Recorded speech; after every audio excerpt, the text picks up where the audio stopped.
Today we're checking out the Kobo Libra Color. It comes in this gorgeous box, and you can clearly see the best part about this e-reader is displayed, which is the ability to write all over the pages of your ebook. I think it's really neat that it's also made from recycled plastic. So technically I cheated, and I already set up my Kobo before filming this. That is why a book cover is already displayed. I couldn't control myself, but I wanted you to experience how it would look when you open the box.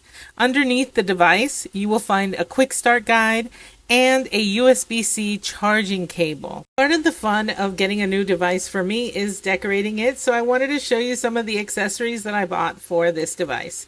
I got this clear case, and yes, I will make sure to link everything that I mentioned in this video in the description. I also got some reading stickers and picked out my favorite ones to showcase in the clear case. And here's how that looked. I also wanted to show you some of the options that I had for grips for this device. I had this magnet grip. I also had this strap, a casemate suction mini grip, and I had this cute little green flower phone grip that has adhesive on the back. So I decided that I would use my casemate suction mini grip because it's not permanent. You can move it anywhere you want on the case. It doesn't budge, and it's perfect for reading. But that strap I showed you is also the perfect size for this device, so I will also have that link down below. Unfortunately, this device does not come with a stylus included. You have to buy it separately, and the one that they make is pretty pricey. So I went with a cheaper option. It's the Metapen, and it comes with charging cord and an extra tip and port cover. This pen has these controls that allow you to erase and highlight. This pen also magnetizes perfectly on the side, even with the case on. You can even magnetize it over on the side if you're in a rush as well. The interface is clean and intuitive. You have the Home tab, the My Books tab, where all your books are, and the My Notebooks tab, where you can access your handwritten notebooks. To create a notebook, you just hit on the plus sign and you either do a basic notebook or an advanced notebook, add a title, and then hit save. Then your notebook is created. The notebook page will be blank, but you can easily change the template by clicking on the three dots and selecting from the many options available. I will select a to-do list just to show you. Once you have your template ready, you're going to select your pen of choice and the thickness of the pen, as well as the color you desire. Writing on this is so smooth, it feels like paper. You can also adjust the brightness and natural light to your liking by clicking on the sun. As I increase the brightness, you'll see a dramatic change, and with the natural light, it will become very yellow. If you click on the circle here, you're able to grab whatever you wrote and move it anywhere else, which is very convenient. You can also click the back button to undo any actions and the forward button to redo the action. You also have an erase button for easy erasing. The search button lets you search your entire notebook for specific words or phrases. When you click on the three dots, you can clear the page, delete the page, refresh, or export the page or the entire notebook itself. You can export to your computer, Dropbox, or Google Drive, my personal favorite. So let's clear this page, and you see that it's so easy. I wrote the same word in different colors so you could see the shades that they have available. I wanted to mention that if your notebook has one template, you can always change the next page to a different template. You're not locked into that design for the entire notebook. The next tab I want to show you is the Discover tab. Here is where you're going to find all the ebooks, audiobooks that you can purchase. You can also find the Kobo Plus section, which is a subscription. It's similar to Kindle Unlimited. They have a 30-day free trial available, but my favorite part is that they have a OverDrive section, so you can check out books directly from your library. It's like the Libby app. It's a game changer. They make it easy to search for books too, and you have the drop-down menu where you can switch to OverDrive if you want. So let's say you want to search for a Christina Lauren book. Just hit search and you will see which ones are available to borrow. Once you find your book, just hit borrow and instantly the book is added. It's amazing. Just go to your books and there it is. Magic. I love the color book covers as well.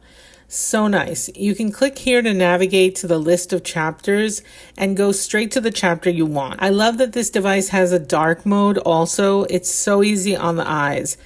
It will be in light mode automatically. To change this, go to the wheel and check on or off dark mode.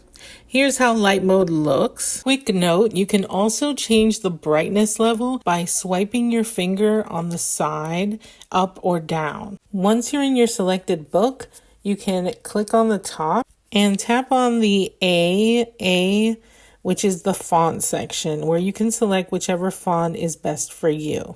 You can also adjust the font size as well by sliding it, and it can be really big and really tiny. You can also make changes to the line spacing, margins, and justification. And they even have an advanced section where you can change the weight and sharpness. I have the auto rotate feature on, so you can easily change it. If you're a left-handed person, you can also put it horizontal so you can read that way. If you click on the little chart, you're able to pull up your statistics on your reading progress. Something else I really love is if you click on the wheel button, you can control which button does what. So you can change it to one says go forward and the other one says go back. Pretty cool. Now I know what you're thinking. Can you please write something on the book? I just want to see you write on it. Yes, of course. Here's me writing a couple words on the first chapter of this book. And the cool thing about this Metapen that I got is that you can press that button on the bottom and you can highlight whatever you want. And if you want to change the color of the pen, just go to the pen and you can also increase the thickness or decrease the thickness. Now, speaking of that pen again, if you press it on the top, you can erase whatever you wrote. And if you tap on the highlighted part, you can select what color the highlight is.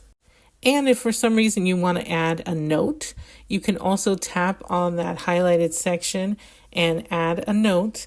Now, you won't be able to handwrite that note. You have to type it up. And then in order to see that note later, you would have to click on this little mini box here, and then you can see the note and you can decide if you want to edit it or delete it. If you want to bookmark a page, you just click on the right corner. The physical buttons on this device are very smooth. There's no glitching when turning the page backwards or forwards. I'm very pleased with them. I also wanted to show you this More tab where you have a wish list, you have Dropbox, Google Drive, articles, activity. They also have these beta features, which includes a web browser. When you click on the web browser, it's going to take you to Google and you can search for anything. I just pulled up an image search for blueberries and that's how that looks. And also go to any website. I'm not sure how people are going to use this. Let me know if you know the best way to utilize that. This device also has the ability to connect Bluetooth devices as well. One thing I wanted to mention was in the reading settings, I would recommend switching it to swiping only instead of tapping, because when you're writing your notes, if your palm is resting on the screen, it's going to sense that as a tap to move to the next page. So as soon as I switched that to swiping only, it removed a lot of those issues. The power button for this device is on the back. Once you're ready to stop reading, you can press it once and it'll put it into sleeping mode. And to start back up, I just press one of the page turning buttons. One feature that I think is really cool, if you swipe from the top, it has your recently opened items. So you can go back to your latest book, your latest notebook, etc. I hope you enjoyed this review and unboxing. Make sure to subscribe and like, and I'll talk to you later.